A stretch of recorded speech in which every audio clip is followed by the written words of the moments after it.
First question, nice and easy. Are you a fan of the original Twister, the first Twister movie? Huge fan.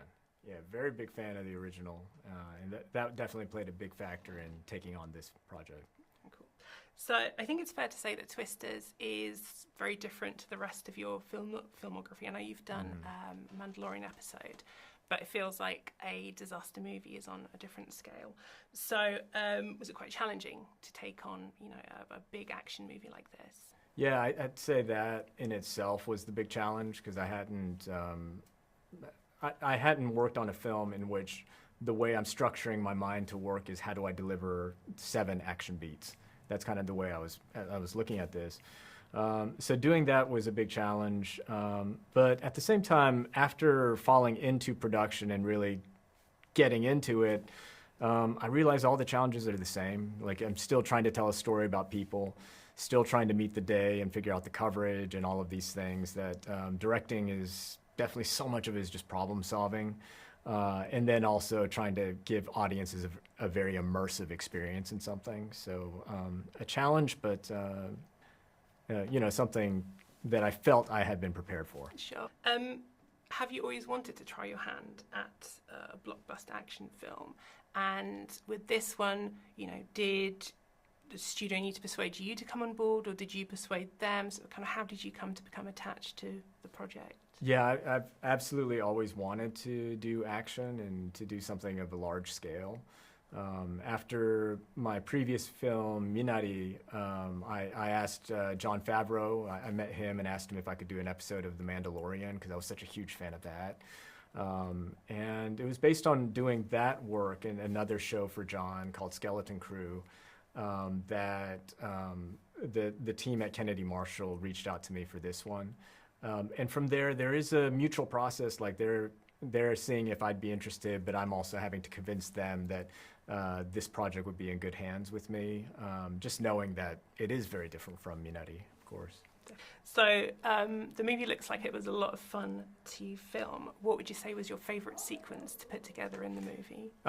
It was all a lot of fun. I think any time the characters are having a lot of fun is the scenes that I just personally enjoyed because it's so fun to work on.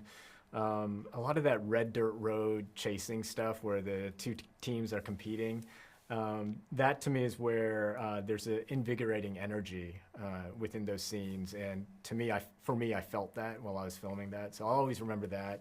And any scene where we were outside in the elements and under these massive, beautiful clouds, I'm always going to remember that as stuff that I loved doing. And what would you say was the most challenging sequence in the film to film and put together? I'd probably say all the stuff in the ending. Like we were really trying to amp up all the stakes and to deliver something quite large and massive. So we were doing some very big stunts and effects on set. We were tipping over a trolley. We were dumping tons of water on actors, and we were tearing out a screen, and all these different things, destroying a theater, all of that, to manage all of that, and then also to manage all of our actors in that one space, individually reacting to all of these.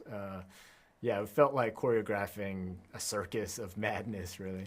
That leads nicely into the next question, because I was saying obviously the film is very CGI heavy, and I was going to ask whether you wanted to try and use practical stunts where possible, and obviously that's the case certainly in the last sequence, because you get a lot more kind of real danger and drama from it.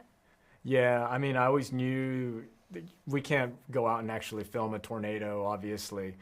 So I knew that there'd be a lot of VFX involved, but our goal as a team was always to tell the story with practical effects first. And even Steven Spielberg had some great advice where he said, don't show the tornado too much. That was in the beginning, because he said, you lose the power of that. And that's something that he had really honed in his own filmmaking. You don't show the shark, Sure. So we were always trying to figure out how do we show the effects of this thing through practical effects before we resort to CGI. Did you feel any pressure directing a sequel to a much-loved film like Twister? Or was the large, it's almost been 20 years since that came out, did the kind of that gap take that pressure off a little bit? I'd say knowing what this film means to people, this first film, that was always some pressure. And I had done some work on Star Wars, and I had worked under that pressure of knowing what that means to the fandom. So I kind of approached this one with the same amount of reverence to the first film. I tried to honor it, but also to make it my own. Now that you've done Twisters, are there any other natural disaster movies that you'd like to do? Nothing that comes to mind immediately. I do love working on this scale and creating something that is honestly presenting larger than life elements to an audience, letting audiences come up close and personal to frightening giant things. I do love doing that, and hopefully I can do it again. And can you see yourself taking on more action films? Because obviously I know you're doing Skeleton Crew. So do you think kind of big action movies is something you'd like to take on more in the future? I certainly feel like I learned a lot doing this, and I feel like it's an opportunity that would be wasted if I don't try to hone that skill. And it's something I want to improve and figure out. And I revere a lot of action directors like Tony Scott, and there are just so many people, Steven Spielberg, and I would just love to keep trying this type of filmmaking.